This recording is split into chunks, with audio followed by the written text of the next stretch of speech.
morning po, DJ Chacha. Good morning po, Sir Arnold Ray. Kapag pumasa na ito sa Ako po si John Bernard Timbol, isa pong may advance na naman TNVS yan. driver. At kapag napirmahan na ng presidente, Sana po yung mapili general po ako appropriation ngayong tax, araw. may advance na naman.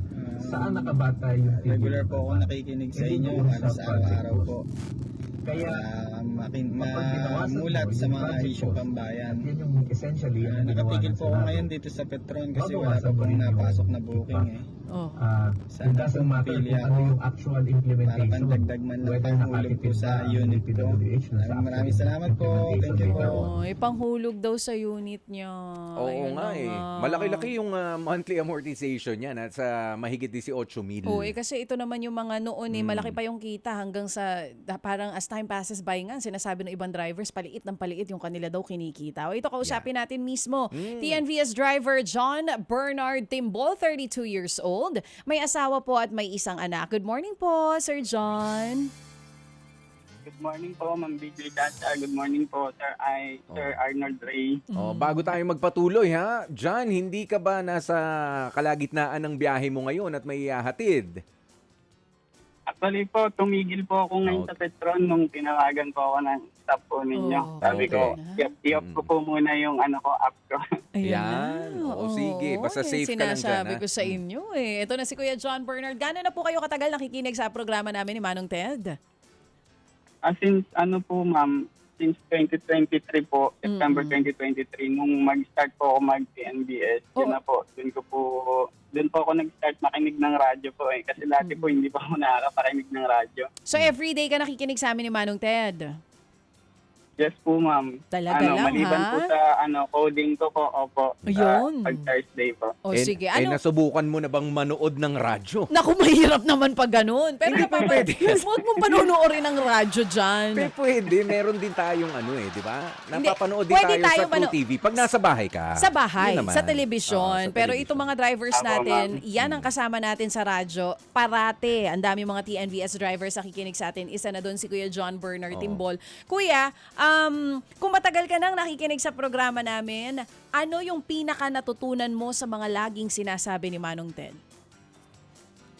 Yung dati po kasi wala po akong pakialam sa isyong pambayan eh. Pero ngayon po namumulat po ako dun sa araw-araw na pagtalakay niyo sa issue natin, lalo na po dun sa korupsyon na nangyari sa ating bansa. Nakakalungkot po kasi kaming mga ordinaryong Pilipino nagtatrabaho ng maayos, tapos po yung tax po pala na naibabayad ay nabubulsa lang po ng mga nasa gobyerno. Ayun. Ayun po. So, ibig sabihin, talagang tutok na tutok ka kapag ka merong special feature si Manong Ted sa Think About It. Yes po, opo. Kasi minsan po nakaka-stress kung lagi siyang pakikinggan pero hindi po pwedeng hindi ka mulat na nangyayari po eh. Mahalaga po, alam niyo po yung nangyayari para makapag-isip ng para susunod na eleksyon, matuto na po sa mga pipiliin pong kandidato o politician. Paring John, eto na lang kasi pinag-uusapan nga ngayon yung tungkol sa mga budget. Sa pricing. Ayun, sa price surge pricing Oo. sa price surge sa TNVS. From 2 years ago na nagsimula ka na maging TNVS driver, talaga bang ramdam nyo rin ngayong taon na ito, especially, yung pagbabago? Oo, at kung sakasakali, malaking kabawasan talaga sa kita ninyo itong gusto mangyari ng LTFRB? Opo, sir. Pagkakataon ko na rin po ito para makapagsalita para sa mga kasamahan kong Grab driver po or ibang TNVS driver. Kasi po, kapag gantong December, sobra po yung traffic. Pero nakakabawi po kami dahil sa surge. Dahil nga, medyo tumataas din yung pamasahe. Pero kapalit naman po nun yung ilang oras namin na pag-iisip sa kalsada, trapiko. Inihiling po sana namin na kahit paano pag-aralan po nila na wag po sana ituloy. Kasi ang laki po nang mawawala sa amin eh. Kung regular fare lang po yung matatanggap namin tuwing rush hour, tapos pabiyahe po kami. Halos pang gas lang po yung kikitain namin eh. Sayang po yung pagod namin. Kaya nga po sa Facebook page sa ilang group po ng mga TNVS driver parang gusto nilang mag-toggle off po muna kami. Kasi December 17 po yung start nung pagbawas sa surge eh. Sabi turn off muna po kami ng app sa sa rush hour kasi ganun din naman po, wala naman po kami kikitain. Yun lang. So, Yun po, Kuya John, opo. kasama po kayo, yung mga grupo ninyo, yung mga kasamahan nyo na mag-o-offline Sasama pagdating ka ng dun? December 17? Bali po, ako po wala po kasi akong grupo eh. Wala po talaga akong sinalihang grupo. Pero nagbabasa-basa po ako sa mga group sa Facebook.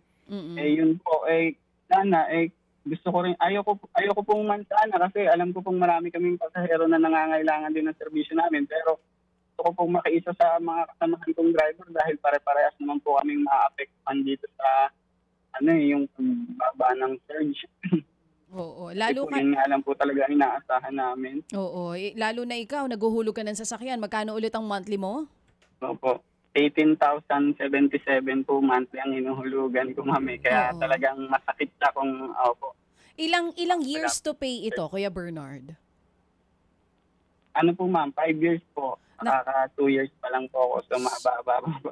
So kung 18,000 piso yung kailangan mong hulugan, minus mo pa dun yung maintenance ng kotse, yung gas Gasolina. everyday, magkano ang take home mo araw-araw? Ano po, ma'am? Ang target po ng daily namin na gross 3,000 po. Dapat po matarget namin yon kahit mahabang oras po.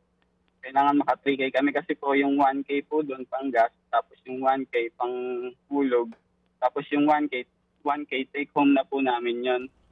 Maswerte na po kung maaga kami makakauwi pero minsan inaabot po talaga ng 12 to 14 hours para maka 1K. Grabe, Kapag 12 talagang to mahina po. 14. Opo. Oo. Sige po, Kuya. Gusto ko pa Pag sana mahina, naming kausapin. Kaya lang Oo. medyo kapos tayo sa oras. Susunod na po si Sana Lord. Pero Kuya, ngayong araw na ito, ang sure ball na matatanggap mo, nakikinig sa atin si Happy 11, 5,000 piso para sa'yo. Para kahit naman papano, makauwi ka agad ng maaga ngayon para may pandagdag dito sa balita ko, pampacheck up ng nanay mo at saka pangdagdag sa hulog dyan sa iyong sasakyan. Pasalamatan natin si Happy Anonymous at babalikan ka namin sa mga susunod na araw. Padalhan mo lang kami ng video nitong mga patunay sa iyong kwento, ha, John?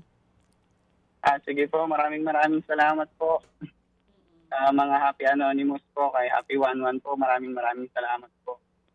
Thank you so Sa inyo much. po, DJ Chacha, kay Sir Arnold Ray, kay Manong Ted, maraming salamat po sa inyo.